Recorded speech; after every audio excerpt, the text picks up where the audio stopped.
Okay, so designing the circuit, it looks a little different actually. You can't really see much from this, so we're not going to really rely on it, and this isn't quite accurate either, but we're going to use it because it's close and is what we started with as we were building it. We actually removed the blue column A4 because we figured out a way to include this data in the constraint. So essentially we have the orange column, which is the actual bit assignments. We have the yellow column, which is the sum of all the bits at each row, so the number of bits we've seen so far that are flipped.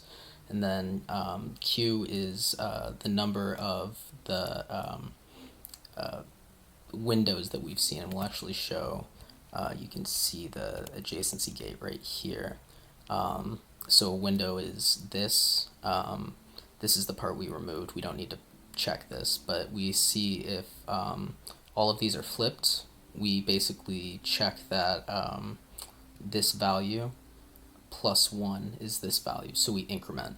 And then once we get down here, we expect that it's only 1. So the goal is that we see exactly one window where all of the bits are flipped, demonstrating that all of the bits are adjacent. And then when combined with this running sum check, which for a ship of length 5, we expect to see one window where all 5 are flipped, and then we expect this final value to come out as 5, then we know that the ship was placed correctly. And one thing that we do is, because we need to basically, like, a ship can't wrap around, we kind of hard code in the circuit the selector basically either to check to perform that bit window look, or if there's no possibility that it can be there, we assign a different selector that just permutes that value, so we don't even give it a chance to place it there. And if there were placements there, they would still be picked up by the bit sum, and that would throw off the entire thing. So it's secure, but essentially this right here triggers that bit count. This right here triggers the look to make sure that there's a certain number of bits that are flipped, and this right here permutes it. And then when you get all the way down, you perform those checks that we talked about. And we haven't talked about how we get that bit number in. This is a separate thing, so these values here are from a bits to num chip.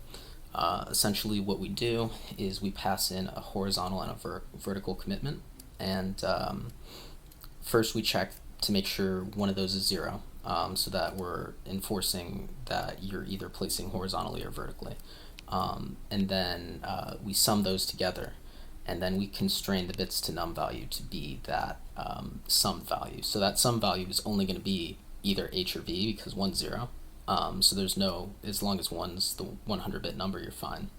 And then, so that H or V, whatever one is actually numerical, not 0, is your board commitment. And when you decompose that board commitment into a binary vector, 100 bits, we expect in little endian form, we expect it to constrain to all of these other running sum values. So we basically will take this chip and use it 5 times for each of the 5 chips, and then we'll transpose each of these values in one big, like, 1000 bit thing. It'll be like 10 rows, each of 1000 bits. And so I guess this is another thing. I apologize for the rambliness, but the vertical bits are ordered so that you go y0, y1, y2, y3. You go across the y column horizontally, and then the x column vertically. And then for the horizontal placement, you go x0, x1, x2, x horizontally, and y vertically. So the values at 10 to the 0 and 10 to the 1, when you serialize it to an 100-bit number, are inverted.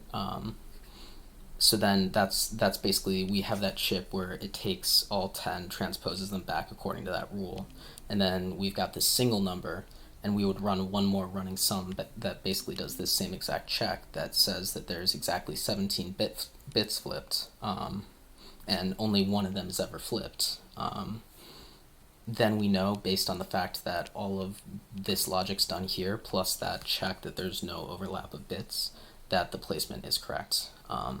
So finally that'll pop out another number just like this one does that's constrained to the bits to num, and we'll just do a signed hash of that, and that's the public output for the board commitment. So that's what's going on. We'll link this. Again, it's a little out of date, but we'll link it. So for the code base, there's chip, circuit, and gadget.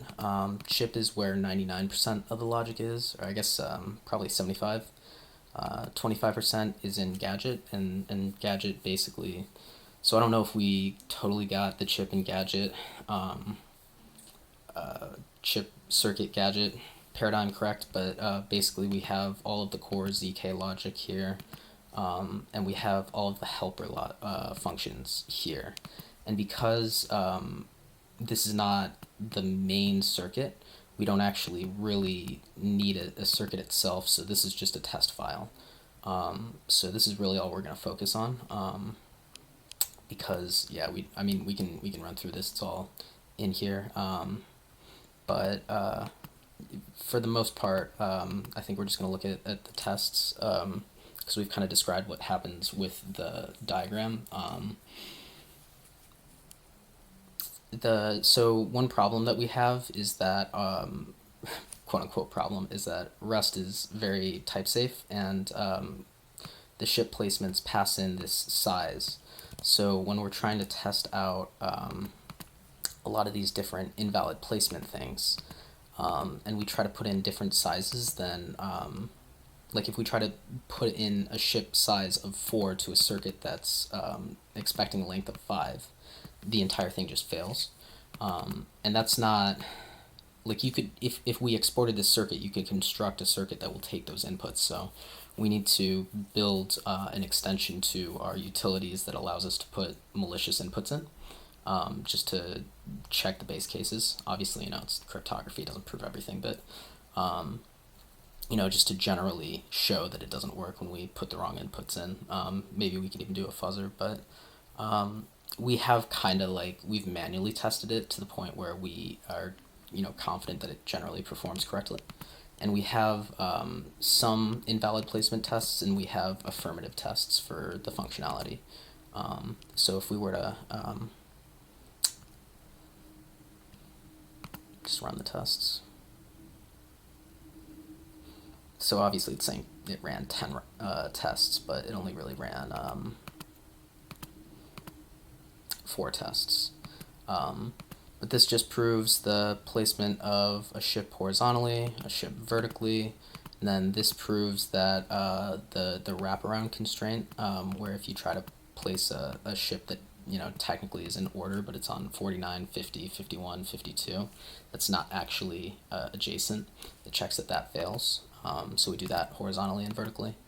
And again, the rest of these checks we're pretty confident will succeed based on the logic we've seen it exhibit when debugging, because it wasn't, obviously it wasn't working the way we wanted it to, and for a lot of these things we did actually test these cases kind of manually, but to programmatically show it, again, right here, ship length, we set that as 4, and then we try to put 4 into 5, the entire thing fails. So by the time we release the final thing, we'll have figured out, not even figured out, it's very straightforward. We just need to add a trait, but we'll have added the functionality to do that. But so yeah, this is the most complex part, I think, of the all of the proof. I think when we're doing even the SHA proof, that one's going to be very easy. You're just going to pass in a certain value that you want to see, that you just want to check that it's the signed hash, because we'll use the signed hash and kind of, because this is only privacy preserving, we'll use the same paradigm of posting that on chain. As long as that signed hash decomposes the bit contained within it, or the commitment contained within the signed hash decomposes into a value, and you check the certain row if it hits or misses. That's a very simple check. So again, this is by far the most complex logic that we've had to write, and we expect it to generally be downhill as we complete the rest of the privacy preservation logic.